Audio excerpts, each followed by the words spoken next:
Durante la primera mitad del siglo XX, los acorazados gobernaron como regentes de los mares, siendo los buques de guerra más poderosos y temidos. Pero de todos los grandes acorazados que surcaron los mares, hubo uno que destacó no solo por su tamaño, también por su potencia de fuego y su significado geopolítico. El acorazado IJN Yamato fue el buque de guerra más poderoso de su tipo en la historia, y más que un simple buque de guerra, era un símbolo de prepotencia imperialista del Imperio del Sol Naciente. En este documental te voy a mostrar todos los secretos y leyendas que entraña este formidable navío. Así que prepárate para viajar en el tiempo. El humillante Tratado Naval de Washington. Después de la guerra ruso-japonesa y la victoria de Japón en la batalla naval de Tsushima en 1905, el Imperio de Japón había demostrado cómo un país que se abrió al mundo y se industrializó a un ritmo acelerado, había pasado de ser un país feudal a ser toda una potencia imperialista en solo 37 años, ya que el país comenzó a industrializarse en 1868 a partir de la restauración Meiji. Pero al igual que el Imperio Británico, el Imperio Ruso, Alemania y Estados Unidos, Japón también quería tener su propia flota de acorazados para proyectar su poderío naval. Pero los imperialistas nipones se toparon con una piedra en el camino. Se trataba del infame Tratado Naval de Washington. Este tratado tenía como objetivo frenar la carrera armamentística de los países que emergieron como nuevas potencias, y fue firmado por las naciones vencedoras de la Primera Guerra Mundial el 6 de febrero de 1922.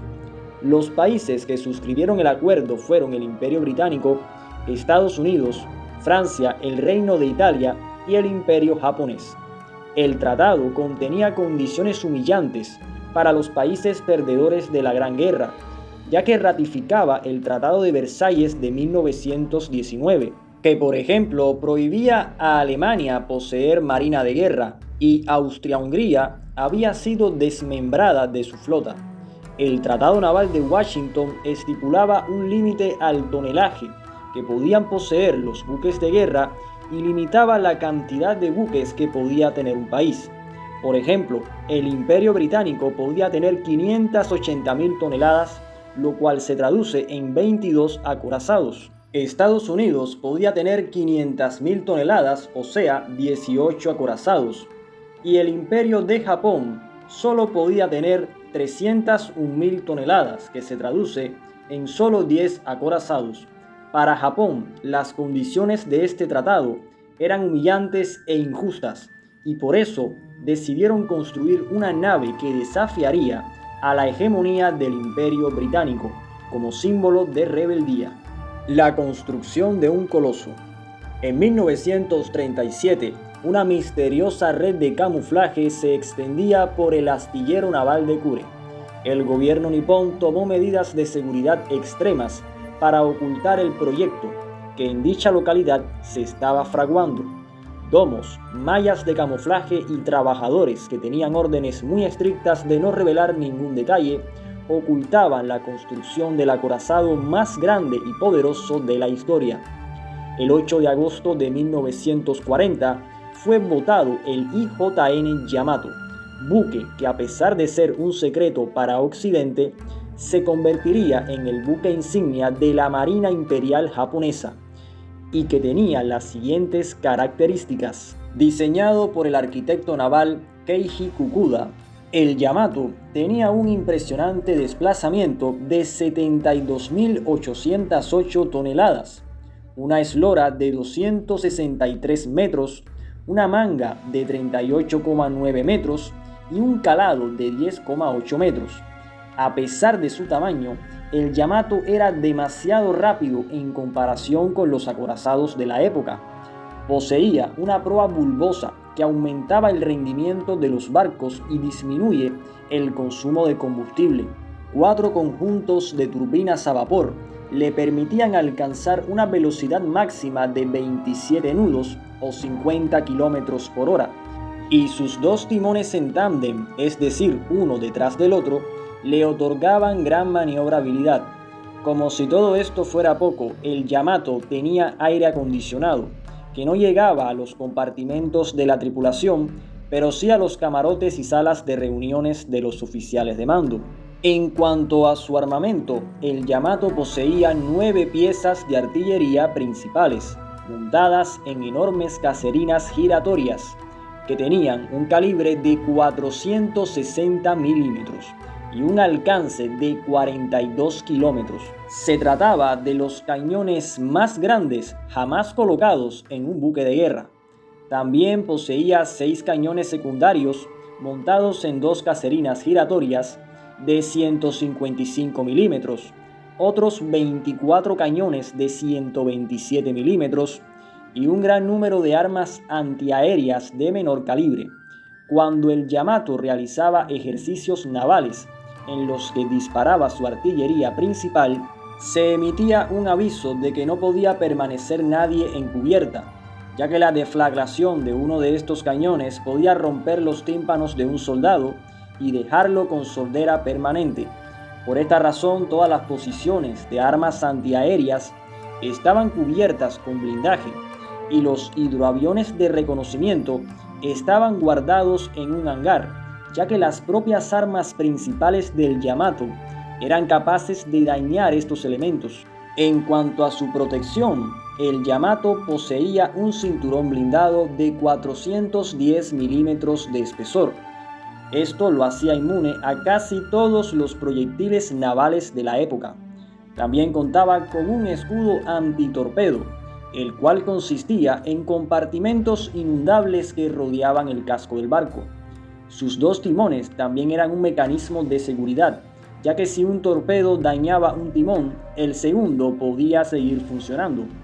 Y como medida adicional, también poseía 4 hélices propulsoras, ubicadas en tándem y de 2 en 2 a cada lado del casco, diseñadas para que el barco pudiera seguirse moviendo en caso de que un torpedo dañara una de ellas. El acorazado Yamato no solo era un barco formidable, también era una violación flagrante a todos los estatutos del Tratado Naval de Washington. Por esta razón se mantuvo en secreto durante mucho tiempo, pero los japoneses lo diseñaron así a propósito, para burlar las condiciones humillantes de este tratado naval.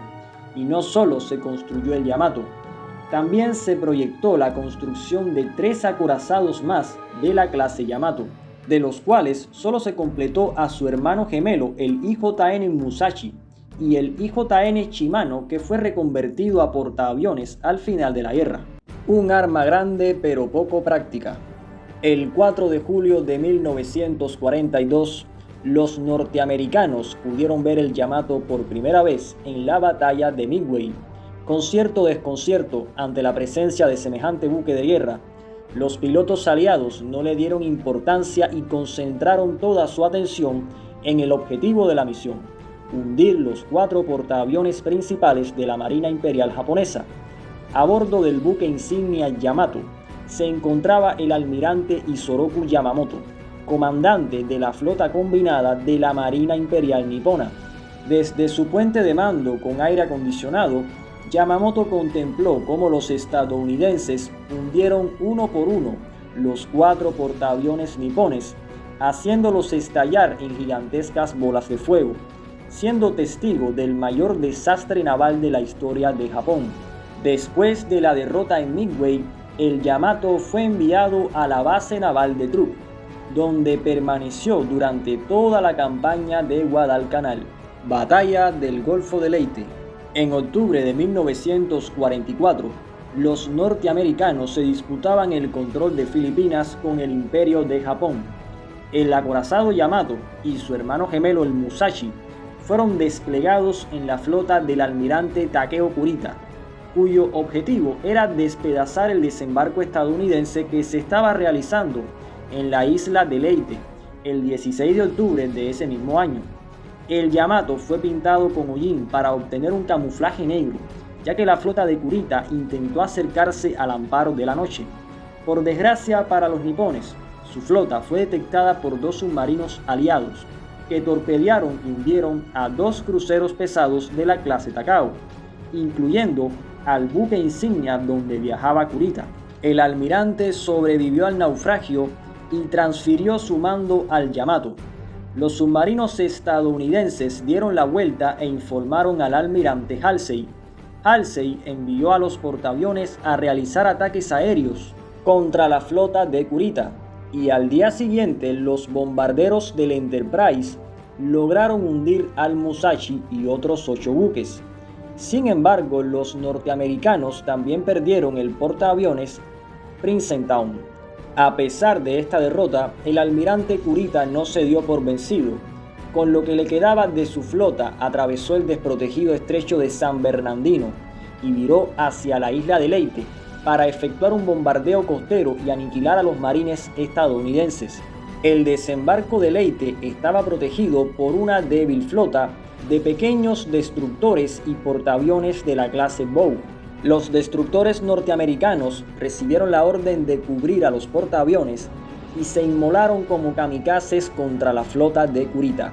Sus balas rebotaban en los cascos de los acorazados nipones. En ese punto, una fuerte tormenta azotó a las dos flotas. A los japoneses les costaba trabajo apuntar en medio de la lluvia. Con sus torpedos, los destructores lograron hundir 3 naves japonesas, y gracias a la lluvia los portaaviones lograron huir de Kurita. En esta batalla, que pasó a la historia como Batalla de Samar, un destructor de la clase Fletcher, comandado por el capitán Evans, se enfrentó solo a los acorazados Yamato y Kongo, resultando destruido en el acto y muerto su capitán. Pero aún así, dio tiempo a que el resto de la flota pudiera escapar. El almirante Kurita no sabía lo que había del otro lado de la tormenta y decidió batirse en retirada. Ese día, Takeo Kurita había perdido contra una pequeña flota de apoyo. Operación Tengo, el kamikaze más grande de todos. En 1945, después de una exitosa campaña de saltos de isla en isla, todavía quedaba un bastión clave del imperio japonés que debía ser tomado para poder tener acceso a Japón. Se trata de la isla de Okinawa, una isla fortificada que no se rendiría fácilmente ante los norteamericanos. Los estadounidenses lanzaron una de las operaciones anfibias más grandes de la historia, que fue conocida como el Día D del Pacífico. El desembarco de Okinawa incluía una flota de cruceros civiles que trasladaban a miles de soldados e iba escoltada por 11 portaaviones, 6 acorazados y varios destructores y cruceros de batalla. En ese punto de la guerra, la Marina Imperial japonesa todavía existía, pero brillaba por su ausencia. La mayoría de los barcos estaban parados en puerto por falta de combustible, ya que Japón sufrió un embargo petrolero por parte de Estados Unidos. Pero además de los más de 400 pilotos kamikazes que se inmolaron contra la fuerza de invasión estadounidense, hubo un kamikaze gigante de 72.000 toneladas que no llegó a tiempo para cumplir su misión. El 6 de abril de 1945, el acorazado Yamato, escoltado por un crucero ligero y 8 destructores, zarpó de Tokuyama, a la que sería su última misión. El barco había zarpado con combustible solo para hacer un viaje de ida hacia su destino, ya que no tenían planeado regresar a Japón nunca más. A bordo del gigantesco buque, la tripulación, en su mayoría compuesta por cadetes muy jóvenes, no sabían cuál era su próximo destino. Solo el almirante Ito y el capitán del Yamato sabían el plan original. La operación Tengo era una operación kamikaze a gran escala. El objetivo era encallar el enorme acorazado en la playa de Okinawa y utilizar los 9 cañones de 460 milímetros como artillería costera para defender el último bastión del imperio japonés en el Pacífico. Por desgracia para los nipones, 2 submarinos aliados divisaron al grupo naval y no pudieron atacar, pero informaron a la flota. El 7 de abril a las 10 de la mañana, la Marina de los Estados Unidos inicia el lanzamiento de 386 aviones provenientes de los 11 portaaviones de la Fuerza de Tareas 58. Ahora casi 400 aviones y 11 portaaviones estaban en búsqueda y captura del acorazado Yamato. Después de sobrevolar 2 horas desde Okinawa, los aviones estadounidenses divisaron al Yamato y a su grupo naval a las 12:30. El Yamato aumentó la velocidad y realizó maniobras evasivas. Además, estaba equipado con 150 armas antiaéreas. Durante 2 horas, el Yamato combatió oleada tras oleada de aviones estadounidenses. Cazas ametrallaban sus cubiertas matando a los artilleros. Bombarderos arrojaban bombas provocando incendios y explosiones. Y los torpederos lograron asestar 25 impactos que, como letales puñaladas, hirieron mortalmente al Yamato. A las 14:20, un agonizante Yamato, herido de muerte, comienza a escorarse y se vuelca, provocando una detonación catastrófica de la munición de 460 milímetros. Estas explosiones se producen cuando un acorazado vuelca y las municiones caen y chocan con las municiones almacenadas, como podemos ver en este video del acorazado HMS Braham después de ser torpedeado por un submarino alemán. La explosión del Yamato fue parecida a la del HMS Braham, pero mucho más potente. Esta explosión partió el enorme casco de 263 metros de eslora como un lápiz y se pudo escuchar a 200 kilómetros en Kagoshima. La nube de hongo resultante alcanzó los 6 kilómetros de altura y se podía divisar a una distancia de 160 kilómetros. De una tripulación de 2.700 marinos, solo sobrevivieron 280, que lograron abandonar la nave a tiempo cuando el capitán dio la orden, y fueron rescatados por los destructores que acompañaban al Yamato. El almirante Ito y el capitán Kosaku Aruga decidieron hundirse junto con su barco en un último acto de valentía. Al final se cumplió la predicción que realizó el almirante Yamamoto con respecto a la guerra naval, que decía así: un día hasta la serpiente más voraz podrá ser devorada por un enjambre de hormigas furiosas. Y así es como termina la historia del acorazado más poderoso jamás construido. Un final triste, pero que no deja de ser épico.